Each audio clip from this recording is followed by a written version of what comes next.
दी। दर्शकों, आप सभी जानते हैं कि 26 मार्च को दिन रविवार को पंचमी तिथि है। चैत्र नवरात्रि की यह पंचमी तिथि आपके लिए बहुत ही लाभकारी साबित हो सकती है। यदि आपके जीवन में वैवाहिक जीवन में समस्या चल रही है, पति पत्नी के बीच झगड़े होते हैं, एक दूसरे से बनती नहीं है, विवाह की मधुरता समाप्त हो चुकी है, या फिर किसी बालक और बालिका का विवाह नहीं हो पा रहा है, अच्छे रिश्ते आते हैं परंतु किसी न किसी कारणवश विवाह संबंध टूट जाता है, या वैवाहिक जीवन में बहुत अधिक खटास पैदा हो गई है, तो ऐसी परिस्थिति में आप चैत्र नवरात्रि की इस पंचमी तिथि पर अपने मंगलसूत्र से, और जिन बालक और बालिकाओं का विवाह नहीं हो रहा है उन्हें यह पंचमी तिथि पर उपाय अवश्य ही करना चाहिए। सबसे पहले तो जिनके विवाह में देरी हो रही है वह इस उपाय को अवश्य करें।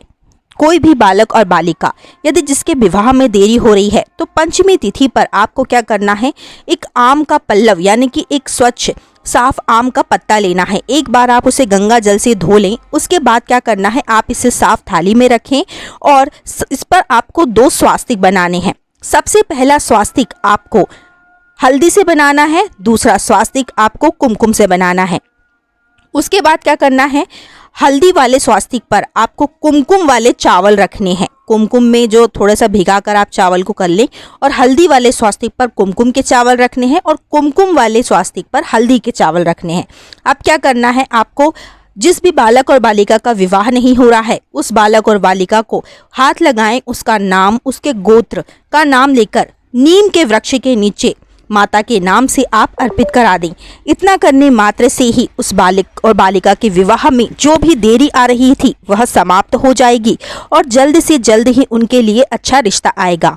अब जिनके विवाह में बिल्कुल अड़चन आ चुकी है, पति पत्नी की एक दूसरे से नहीं बनती है, पति पत्नी पर छोटी छोटी बातों में विवाद हो जाता है, या फिर पति किसी नशे आदि की लत में लग चुका है, तो उसे यह उपाय अवश्य करना चाहिए। अखंड सौभाग्य की प्राप्ति होती है और वैवाहिक जीवन में मधुरता आती है। क्या करना है, अच्छे से सुनिएगा और इस उपाय को आप अच्छे से करिएगा। सबसे पहले तो आपको 9 लाल फूल लेने हैं। जी हाँ, लाल पुष्प माता को अति प्रिय होते हैं। 9 लाल आप पुष्प ले ले। आप चाहें तो जासौन के ले सकते हैं, गुलाब के ले सकते हैं, कोई भी लाल पुष्प आप ले सकते हैं। उसके बाद क्या करना है, वह वैवाहिक स्त्री, उसे एक मंगलसूत्र लेना है। या तो वह अपना भी ले सकती है या फिर नया भी ले सकती है।